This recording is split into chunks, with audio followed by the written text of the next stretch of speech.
Hi guys, I'm Jesse with Canine Perspective, and I'm here joined by Matilda. She's a Saint Bernard, so she's an extra large dog with a short to medium coat.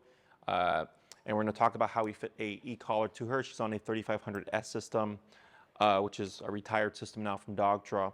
And we're going to go ahead and talk about how we'd go about fitting her correctly. All right, so when we put the e-collar on, we're going to take the box, and I like to position the box underside either of her either side of her jaw here. I'm going to go under, and again we want to make sure that we're always very high up on the neck, so you can see just behind her ears here. And I'm going to move it so that the box is all the way towards the side here. And again, I'm going to pull snug and then loop. And then if we wanted to take up that extra slack, we could loop right there as well, otherwise it can hang. But we can see how high the collar is up on her neck. You can see the box here, of course, just kind of behind that jaw. So we do either side of the jaw. We try to refrain from putting the collar itself behind the neck and or underneath the throat, because then you can hear with the two prongs, it's pressing against the dog's esophagus. So here we have it on the side of the neck, very snug. And because she's a Saint Bernard, she's got some loose skin. So I like to, of course, pull through the loose skin here to give us the best form of contact. And we want to remember that we don't go by the 2-finger rule. We don't go by this, we go by the e-collar itself. So if I try to get my fingers underneath there, it's a very snug fit. I can barely squeeze in one finger under one probe here. With the way that she's turned her neck, I can already feel some space there. That's pretty typical for large breed dogs, which is why we want to make sure that we have it fitted super snug, so that even if the dog's moving their head, the contact is going to be as consistent as possible. This could potentially be one more snug, but as I place my fingers in there, it feels pretty tight, but we'll take a look.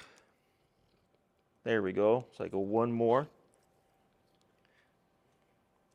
Good. So same thing. Yep, I can just barely get a finger underneath there. Okay, so I can pull that extra slack here.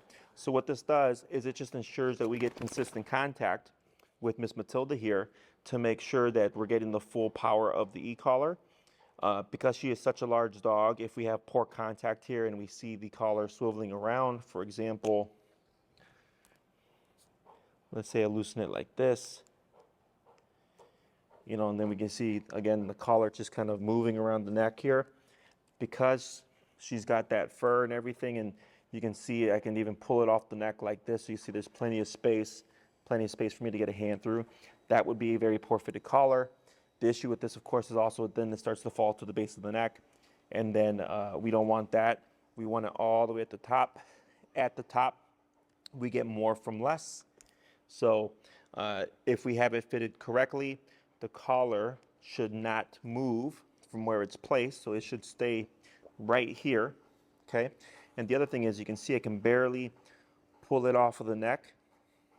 So again, just kind of moving the fur around, bringing it down, make sure we have nice, good, consistent contact, okay?